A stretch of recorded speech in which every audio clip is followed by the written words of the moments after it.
Hey everyone and welcome. Today, we're going to build a fortress. But, not with bricks and mortar, we're talking bits and bytes.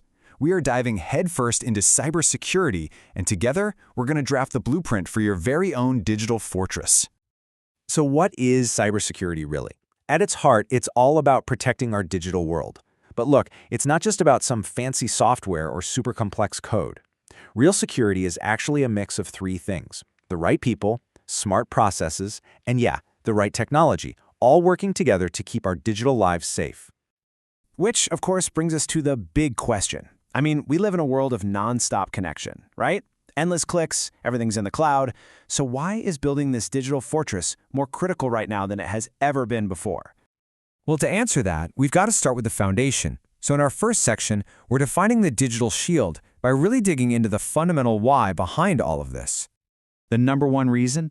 It's all about protecting your most sensitive data. And just think about that for a second. We're talking about your personal info, your financial details, and for businesses, their secret sauce, their proprietary information. Cybersecurity, that's the lock on that digital vault. And it goes beyond just protecting data. It's also about keeping businesses up and running. A single cyber attack can literally bring an entire company to a grinding halt. We're talking about downtime that can cost millions. Good security keeps that from happening. It keeps the wheels turning. And this one is huge. It's about trust. When you protect data, you're sending a crystal clear signal to your customers and your partners that you're a responsible guardian of their information. And that trust, well, it's incredibly valuable, and it's almost impossible to get back once it's broken. And when you zoom out, the impact is way bigger than just one person or one company. Good cybersecurity actually helps safeguard society itself. I'm talking about everything from stopping massive identity theft rings to protecting the critical infrastructure we all depend on, like power grids and water supplies. All right, so we get why we need the fortress. Now let's talk about who's trying to knock the doors down. Welcome to Section 2, the modern threat landscape. Attackers, they have a whole arsenal of tools. You've got malware and ransomware. Think of those as digital battering rams just trying to smash down the doors. You've got DDoS attacks that are like flooding a system with so much traffic it just collapses. And of course you have phishing, which is basically a spy tricking a guard into just handing over the keys and opening the gate. The threats are coming from all angles, and they're always changing. Let's zoom in on one I bet you've all seen: phishing. This is when an attacker sends you a totally fake email or a text message. Maybe it looks like it's from your bank or your boss or even a delivery service, and they're just trying to trick you into clicking a bad link or giving up your password. It sounds simple, but it is a devastatingly effective way to manipulate people. So the threats are pretty clear. The question is, how do we fight back?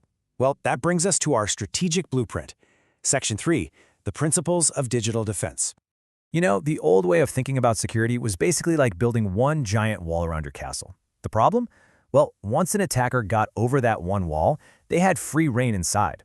The modern approach is way smarter. It's called defense in depth. Think of it like a real medieval fortress. It's got a moat, an outer wall, an inner wall, and guards posted at every single door. It's all about multiple layers of security. So if one layer fails, there's another one right behind it ready to stop the attack. And all those layers, they're really designed to protect three main goals, which folks in the industry call the CIA triad. First is confidentiality. That's just about keeping secret, making sure no one else can read your private data. Then there's integrity, which is all about trust. It's making sure your data can't be changed without you knowing it. And finally, availability, which is exactly what it sounds like, making sure your systems are actually working when you need them to. This all leads to a really powerful modern way of thinking called zero trust, and it all boils down to this mantra: assume breach, verify explicitly, use least privilege access. Basically, it means you don't automatically trust anyone, whether they're inside or outside your network. You verify everyone and everything every single time. No free passes. And that's because defense is never ever a one-and-done kind of thing. It's a continuous cycle. You have to identify what the risks are, figure out how bad they could be, and then build your defenses. But you can't stop there. You have to constantly monitor those defenses, see what's working, and use what you learn to improve them. Then you start the whole cycle all over again. It's a living, breathing process. Okay, theory time is over. We've covered the why, the what, and the how. Now let's get practical. Welcome to Section 4, your cybersecurity playbook. These are the steps you can take right now to start guarding your gate. So here it is, your essential checklist. Number 1, turn on multi-factor authentication, or MFA. Seriously, do it everywhere. This means even if a thief steals your password, they can't get in without your phone. 2, use a password manager. This will help you create super strong, unique passwords for every single site, and you don't have to remember them. 3, keep your software updated. Those annoying update pop-ups, they often contain critical security patches. 4, back up your critical data.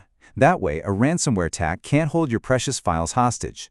And 5, learn how to spot those phishing attempts so you don't accidentally hand over the keys to your kingdom. Just doing these 5 things will dramatically raise the walls of your personal fortress. So, when you put it all together, you realize something really important. This isn't just a job for the IT department anymore. We have to see cybersecurity for what it really is. It's not just an IT task. It's a business and societal imperative. It's a shared responsibility that, honestly, affects every single one of us and pretty much every part of our lives. Look, the threats are real. They are relentless, and they are always evolving. But the defenses are real too. They are powerful, and they are more accessible than ever before. So really the only question left is your digital shield up?